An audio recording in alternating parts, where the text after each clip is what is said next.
たちは俺たちのやり方で世界をひっくり返してやるぞ。すごい。本を読む片手間に木を育てただけさ。苗木の時からいろいろな手を尽くしてね。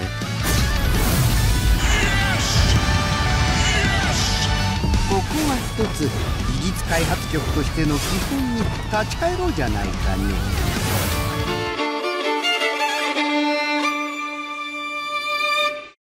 Aujourd'hui, on continue tranquillement avec le tome 2 de Ken Fear Your Own World, et on va s'intéresser à un passage qui met en scène toutes les factions de Bleach. La dernière fois, on était resté sur Isagi. D'ailleurs, si vous n'avez pas vu la première vidéo sur le tome 2, allez-y avant de visionner celle-là. Mais en tout cas, on va laisser le vice-capitaine en stand-by et se concentrer sur d'autres personnages, et même s'intéresser un peu plus aux origines d'Ikone. Mais commençons par restituer un petit peu. Rappelez-vous que Ginjo, Tsukishima et Giriko, après leur mort à la fin de l'arc Fullbring, ont vu leur âme migrer vers Soul Society. Un fait que beaucoup avaient apparemment oublié ou pas compris dans le manga d'origine. Ce petit groupe de Fullbringer a eu vent de cette histoire de Sect Execution, car dans le Rukongai, des nouveaux arrivants qui sont décédés récemment dans le monde réel ne font qu'en parler, en disant qu'ils étaient au courant de l'existence de Soul Society, ce qui est très troublant à première vue, et cela va donner à Ginjo envie d'enquêter. Mais il y a un Shinigami qui lui aimerait capturer Ginjo, pour pouvoir l'étudier. Vous savez très bien de qui je parle, le charismatique capitaine de la 12e division et meilleur personnage de Bleach, Mayuri Kurotsuchi. Dans son laboratoire, il a avec lui une unité de combattants spéciale, composée de Quincy et d'Arankar vaincus au combat comme Meninas, Candice, Nanana, Dordoni, etc. Il en a en fait ses pantins, et certains comme Luffy ou Chiruchi sont résignés à lui obéir. Dans Ken Fear, Mayuri va encore nous démontrer son talent et son intelligence, et nous apprendra pas mal de choses sur le clan de Tsunayashiro et Tokinada. En effet, il est contraint de partager beaucoup d'informations avec le clan de Tsunayashiro, qui a en fait une fonction précise, car ce sont les garants de l'histoire de Soul Society, et de ce fait, ils peuvent plus ou moins manipuler les événements du passé, et sont au courant d'à peu près tout ce qui a pu arriver dans l'univers de Bleach. Mais pour les contrer, Mayuri a mis au point un système de surveillance et de visionnage caché, en plus de celui de la 12e division, et dont il est le seul à pouvoir accéder, afin que personne ne puisse le gêner dans son travail. Et après avoir repéré Ginjo et son groupe, il va envoyer une équipe pour l'intercepter et le capturer. Il faut d'ailleurs savoir que Ginjo est un personnage qui prend une toute nouvelle envergure dans les romans. Tokinada nous apprendra qu'il est potentiellement l'une des seules personnes, avec Ichigo et Ikone, qui pourrait se servir du Zanpakuto Ikomiki Domoe. Il va donc lui aussi envoyer Ikone sur le terrain un peu plus tard, pour pouvoir se mesurer à Grimmjow et à un autre perso qui fera bientôt son entrée, et ça va partir en baston général de dingue. Mais on n'en est pas encore là, pour le moment c'est la team de Mayuri composée de Candice et Meninas qui va s'en prendre au groupe de Fullbringer. Étant donné qu'elles ont perdu leur Volstandig, ou Volsterndish, apparemment ça se prononcerait comme ça, ben elles sont bien moins fortes qu'avant, même si le pouvoir de leur Schrift est toujours là. Mais l'attaque foudroyante que Candice va balancer à ce moment-là sera stoppée par Tsukishima qui nous dévoile une facette très intéressante de Book of the End. En s'insérant dans le passé d'un arbre, il a pu le faire grandir de manière exceptionnelle, car dans ce passé qu'il a inséré, il a influé sur la croissance de cet arbre en le nourrissant tous les jours. J'aime beaucoup ce passage qui nous montre clairement qu'avec le Fullbring il y a des possibilités de malade. On a aussi Giriko qui va à nouveau utiliser sa forme Hulk, et genre il pète un câble. En fait quand il est dans cette forme il se croit trop ouf, c'est trop marrant. Il va se taper avec les deux Quincy au calme, et rappelez-vous du pouvoir de Meninas, The Power, ça donne un affrontement de force pure, mais apparemment Giriko peut facilement tanker les coups, et les flèches de Candice lui font pas bien mal. Pourtant, ils avaient dit un peu plus tôt que Meninas pouvait battre Zaraki au bras de fer. Donc en vrai, tu donnes une épée à Meninas et elle fume tout, non?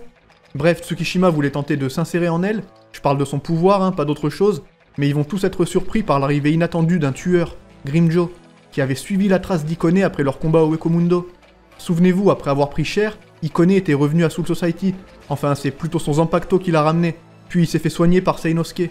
Et vous inquiétez pas, on va bientôt apprendre ce qu'il en est par rapport à ce personnage et son Zanpakuto. L'arrivée de Grimmjow est bien badass, alors qu'il rush sur Ginjo, parce qu'il sent un Reiatsu ressemblant à celui d'Ikone. Et oui, Ginjo, Ichigo, Ikone sont tous des combattants dont le Reiatsu est très particulier, et contient à la fois des facteurs holo et Shinigami. Les deux vont brièvement s'affronter et c'est clean, les mouvements sont bien décrits, et on insiste bien en général sur les différences dans les styles de combat et dans les différents mouvements propres à chaque faction. Par exemple, la méthode de déplacement rapide des Fullbringer, qui consiste à subjuguer l'énergie spirituelle autour d'eux, est assez semblable au Sonido puisque c'est une méthode facilitant les attaques surprises, plus difficile à détecter qu'un Shumpo par exemple. Et en arrivant, Grimmjow s'était rendu compte que Tsukishima le connaissait, et c'est logique car il avait vu les souvenirs d'Orihime auparavant. Par contre, en tentant d'utiliser Book of the End contre lui, le Fullbringer va s'apercevoir que cela est sans effet, car l'instinct bestial de Grimmjow ne peut pas être dominé par son pouvoir, ce qui nous rappelle que celui-ci n'est pas absolu. Pendant qu'il se tape, t'as Candice qui voulait les fumer avec son électrocution, mais sa mission c'est de les ramener en vie, et en bon état, donc elle va juste rien faire et regarder pour le moment, Mais c'est là qu'un nouveau cobaye de Mayuri apparaît. Et il s'agit bien évidemment de Loopy, l'ancien Arrancar numéro 6. Et vous savez à quel point il déteste Grimmjow. C'est l'occasion pour lui de se venger, alors que Mayuri est refait par la situation. D'ailleurs, vous devez vous dire, mais c'est nimp, ça se tape sale dans le Rukongai avec des Arrancars, des Quincy et tout, et personne fait rien. Mais en fait, Mayuri a eu la permission d'utiliser ses cobayes pour ses expériences, et ce combat en fait partie. Même si en réalité, le but du scientifique n'est pas réellement de capturer Ginjo, mais plutôt d'inciter Tokinada à bouger. Pour le moment, on a donc un nouvel arrivant dans la bataille, Loopy, qui va combattre Grimmjow salement, à grands coups de Grand Reisero. Les deux sont bien plus forts qu'avant, et le combat est très légèrement à l'avantage de Grimmjow, qui parvient à prendre Loopy de vitesse, mais les 8 tentacules de Trepadora sont dangereuses. Il va tout de même réussir à lui balancer un Grand Reisero à bout portant, mais Loopy pourra l'encaisser. A noter que pour le moment, seul Loopy utilise sa Resurrection, et pendant le combat, on a énormément d'infos sur ce personnage, et surtout sur son ressenti, après qu'il ait été froidement tué par Grimmjow puis ramené à la vie. Il représentait, tout comme son homologue, l'aspect de la mort lié à la destruction, et en étant prisonnier de Mayuri, il était, nous dit-on, pris d'une soif impossible à étancher, et cette soif s'est selon lui apaisée en voyant Grimmjow, devant qui il agit comme un grand malade mental qui a qu'une envie, exterminer son opposant. En libérant Pantera, Grimmjow va passer la seconde et le choc entre les cerros des deux anciens Espada est explosif. Mais Loopy vient potentiellement de prendre un avantage, car en tant que cobaye de Mayuri, il a en lui toutes sortes de poisons, et Grimmjow a été affecté par l'un d'eux, un peu similaire à la potion de surhomme que Mayuri avait utilisée face à Zayel. Et là je trouve que c'est intelligent d'avoir fait ça, et de nous dire après qu'au final, Grimmjow n'a presque pas été affecté, pour une raison simple, il est devenu très tolérant au poison après le combat contre Askin, et peut donc difficilement se faire empoisonner par un ennemi.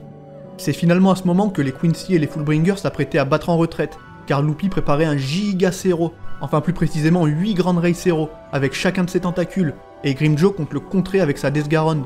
Mais ça n'arrivera pas puisque c'est maintenant qu'Ikone fait son apparition, ainsi que Shinji. En fait, le capitaine allait voir ce qui se passait, car l'arrivée de Grimmjow n'était pas censée faire partie des recherches de Mayuri, et il a croisé Ikone en route, qui s'est présenté à lui avec son innocence habituelle, en balançant tout plein de trucs de ouf à Shinji, du genre je vais devenir le roi, Tokinada m'a envoyé fumer les Arrancars, et du coup Shinji est lui aussi choqué par ce gamin au Reiatsu très bizarre. Mais pour le moment, il va le laisser agir pour voir, alors qu'il s'interpose dans le combat de Grimmjow et Loopy. Tokinada l'a cette fois chargé de vaincre Grimmjow, car leur premier combat au Ekomundo était plus un entraînement qu'autre chose, et Ikone n'avait pas pu utiliser toute la puissance de son Zanpakuto, qu'il ne va pas hésiter à sortir, après s'être mangé un Cero qu'il n'a même pas daigné éviter. Cette fois ça va pas rigoler, et on entend à ce moment-là le Zanpakuto parler de lui-même, en se moquant des Arrancars qu'il a en face de lui, alors qu'il évoque Baragan, en demandant ce qu'il est advenu de l'ancien roi du Ekomundo. Et alors que Shinji est encore plus choqué de voir le Zanpakuto parler de lui-même, celui-ci tentera de lui dire son nom mais il n'y parvient pas, et maudit alors les Shinigami. Et s'il ne parvient pas à dire son nom, est-ce que ça voudrait pas dire qu'Ichibei est passé par là? Pour le moment on n'en sait rien, et c'est lorsqu'Ikone libère le Zanpakuto que l'on nous dévoile la vraie forme d'Ikomiki Domoe, celle d'un holo gigantesque, d'une taille comparable à celle de Yami en Resurrection. On a donc un gamin chelou avec un Reiatsu qui rappelle les Shinigami, les holos et même les Quincy, et dont le Zanpakuto prend la forme d'un holo gigantesque surpuissant. Ikone possède la majorité des techniques et attributs spécifiques à ses factions, Sonido, Irenkyaku, Hiero, Bloodvene, et Ikomiki Domoe semble être un holo très étrange, monstrueusement puissant, genre le truc c'est un cataclysme, et tous les combattants qui s'étaient tapés dessus jusqu'à présent vont devoir s'unir pour essayer de le repousser, alors qu'Ikone est posé tranquillement sur sa tête. Pour vous rendre compte à quel point ce holo est surpuissant, parlons du concept de pression spirituelle. Par exemple, un Shinigami avec énormément de pression spirituelle aura un Zanpakuto gigantesque s'il n'est pas capable de la condenser, comme Ichigo au début du manga. Pour ce qui est des Vastolords, la dernière évolution des holos, ils sont généralement de taille humaine simplement car leur pression spirituelle est extrêmement dense et condensée au sein de leur corps. Mais Ikomiki Domoe, lui, est à la fois gigantesque et avec un Reiatsu extrêmement dense, ce qui défie toute logique et choque tous les persos présents. Et alors que Shinji commence à se demander s'il doit intervenir vu la situation, un nouveau Garganta s'ouvre, et Neliel et Haribel apparaissent. Et Ikomiki Domoe, vous savez ce qu'il leur dit? Il leur dit « Et vous, qui êtes-vous? Vous êtes pas les maîtresses de Baragan ?» Cette phrase vraiment elle m'a tué, je m'y attendais pas, mais les deux Arrancars lui répondront que Baragan est mort depuis un moment. Mais après avoir entendu ça, le holo va pousser un hurlement de fou furieux. C'est à ce moment que les deux Quincy vont tenter d'attaquer le holo géant, alors que Mayuri a envoyé Nanana, le Quincy, pour qu'il récolte des données sur Ikone grâce à son pouvoir The Underbelly. En réponse à leur attaque, le holo va faire apparaître une horde d'innombrables petits holos, qui vont finir par acculer Meninas et Candice. Elles seront finalement sauvées de justesse par Lil Toto qui vient aussi d'arriver avec Giselle, et bien sûr Bambietta Zombie. Lil, qui sait bien que ses amis sont captifs de Mayuri, tente de négocier avec lui. Le capitaine de la 12e lui propose donc un marché, s'ils arrivent à lui ramener Ikone, il laissera les Quincy partir. Et pour rappel, Mayuri est pas là physiquement, il observe juste la situation depuis son labo, bien content qu'Ikone soit apparu. Et maintenant la grosse information de cette vidéo, on va en apprendre plus sur la venue au monde d'Ikone. Alors que les Quincy attaquent les ennemis créés par Ikomiki Domoe, Lil Toto va s'approcher d'Ikone et lui poser la question suivante. Grémy Tumo, ça te dit quelque chose? Vous vous rappelez tous de Grémy, ce Stern Ritter extrêmement puissant, avec son pouvoir de l'imagination et son combat face à Kenpachi. Ce perso n'a pas vraiment de corps, en fait c'est juste un cerveau qui imagine un corps qu'il utilise en tant que réceptacle. Ce cerveau, récupéré par Tokinada après la guerre, est en fait la base qui a servi à créer Ikone. Et si Lil Toto a posé cette question, c'est parce qu'elle a senti en Ikone des traces de la pression spirituelle de Grémy. Et le petit Shinigami lui répond au calme, encore une fois avec son innocence qui fait froid dans le dos. Et alors que Lil Toto semble s'énerver et l'attaque, il s'excuse car il comprend pas ce qu'il a énervé, le pauvre. On l'avait dit dans le tome 1, Ikone a vraiment la mentalité d'un gamin de 7 ans, qui n'a pas du tout l'air de faire la différence entre le bien et le mal, et qui est complètement brainwash par Tokinada. Mais en tout cas, avec une combinaison de Shunpo, d'Irenkyaku et de Sonido, il va facilement repousser la petite gloutonne. Malgré son air innocent, il l'a dit, il tuera quiconque tente de s'en prendre à Tokinada, et il révèle en plus que le chef du clan Tsunayashiro est encore plus fort qu'il ne l'est. Mais alors que les Arrancar et les Quincy continuent d'affronter les innombrables petits holos, Ikone se met à paniquer et arrête le combat, en disant qu'ils doivent tout de suite rejoindre Tokinada qui les a convoqués. Il rappelle donc son Zanpakuto et ouvre un Garganta, alors que tout le monde pète un plomb et tente de l'attaquer à nouveau. Mais là, Ikone va balancer un Grand Race Zero cataclysmique, sans effort, un truc d'une puissance bien supérieure au Zero de Grimmjow et Luffy qu'on a vu tout à l'heure. Et là, moment fanservice craqué, Neliel qui utilise son Zero doublé sur une partie du Zero, pendant que Lil Toto avale l'autre partie. Ce moment, si un jour il est adapté en animé, les fans de Nel y vont vriller, c'est garanti. Et en faisant ça, elles ont sauvé tout le monde, car c'était semble-t-il presque impossible d'échapper à cette attaque. On va faire une petite parenthèse, sachez que c'est vraiment pas simple de résumer les combats des romans, car sans images c'est très dur d'illustrer ce qui se passe, et si vous voulez vraiment la meilleure expérience de ces combats, le mieux ça reste de lire le roman vous-même, en espérant que ces vidéos vous donnent envie. Mais on n'a pas fini pour cette fois, Ikone a réussi à s'enfuir et a rejoint Tokinada, qui lui aussi était aux prises avec quelques adversaires, mais ça on en parlera pour la prochaine vidéo, on va plutôt finir avec plus de détails sur les origines d'Ikone. Je l'ai dit, la base c'est le cerveau de Grémy, mais vous pensez bien qu'il y a d'autres choses. On apprendra la suite de la bouche de Seinosuke Yamada, qui n'apparaît pas dans ce tome 2, hormis lors de cette conversation avec Kyoraku où il va lui dévoiler le poteau rose. Oui, j'avais envie de placer une expression de merde, j'espère que vous appréciez, et merci à ceux qui regardent en entier. Comme je l'ai dit, Kyoraku va rendre une visite à Seinosuke Yamada au Shino-Seiyakuin, pour tenter de lui soutirer des informations à propos d'Ikone. Mais la conversation va commencer avec pas mal de sarcasme, alors que Seinosuke semble légèrement en vouloir à Kyoraku, qui avait décidé de sacrifier Unohana pour réveiller la puissance de Zaraki. Bien que les deux soigneurs avaient pas mal de divergences d'opinion, ils se respectaient sincèrement. Mais Seinosuke dit que si Unohana a accepté, c'est que c'était la bonne solution, et la conversation va maintenant porter sur Ikone. En effet, le noble soigneur est en partie responsable de la création de cet être bizarre. Celui-ci est en fait un mélange de dizaines de milliers d'âmes différentes, du Shinigami, du Holo, du Quincy, de l'humain, bref un peu de tout, et en plus de ça, le cerveau de Grémy et des parties du roi des esprits en lui. On apprend d'ailleurs que la famille Tsunayashiro était en possession de plusieurs organes du roi des esprits. Et c'est donc cet amalgame de pression spirituelle qui ont permis la création d'Ikone. Mais le problème c'est qu'en temps normal c'est juste pas possible de créer un être artificiel comme ça, à moins de s'appeler Kisuke, Mayuri ou Shutara. Tout ce qu'a réussi à accomplir Tokinada avec ça, c'est créer une espèce d'amas de chair dégueulasse. En gros il s'est fait un maxi tacos 5 viandes, et c'est à partir de ça que Seinosuke, en utilisant son Kaido légendaire, a pu donner forme à Ikone. Et pour réussir à faire ça, à savoir condenser énormément de Reiatsu à l'intérieur d'un si petit être, faut être un vrai boss. Clairement, Seinosuke est pas à prendre à la légère, et ses manières sont très mystérieuses. Selon lui, à ce moment-là, il n'a fait qu'accomplir son devoir, en permettant à un patient de pouvoir vivre. Et alors qu'il dit à Kyoraku ne pas le regretter, il lui demande si lui regrette d'avoir sacrifié Unohana. Une conversation très tendue que j'aimerais beaucoup voir en animé, ça je vous le dis. En tout cas, maintenant qu'il en sait plus sur Ikone, Kyoraku commence à comprendre que Tokinada est en fait déjà bien engagé dans ses plans. Et la situation n'est vraiment plus à prendre à la légère, il faut agir vite.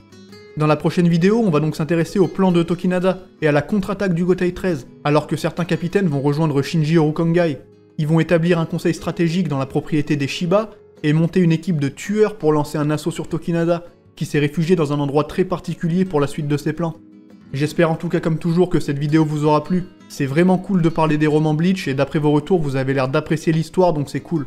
Si vous voulez rien manquer des prochaines vidéos sur Bleach, n'oubliez pas de vous abonner et de laisser un like si la vidéo vous a plu, ça permet vraiment de booster le référencement et de propager l'amour de Bleach à travers YouTube. En tout cas, je vous remercie d'avoir regardé cette vidéo, et moi c'est là-dessus que je vous dis vive Bleach, et à la prochaine tout simplement. 俺の前に立ち塞がるなら食い殺すまでだ。ブリーチブレイブソウルズ。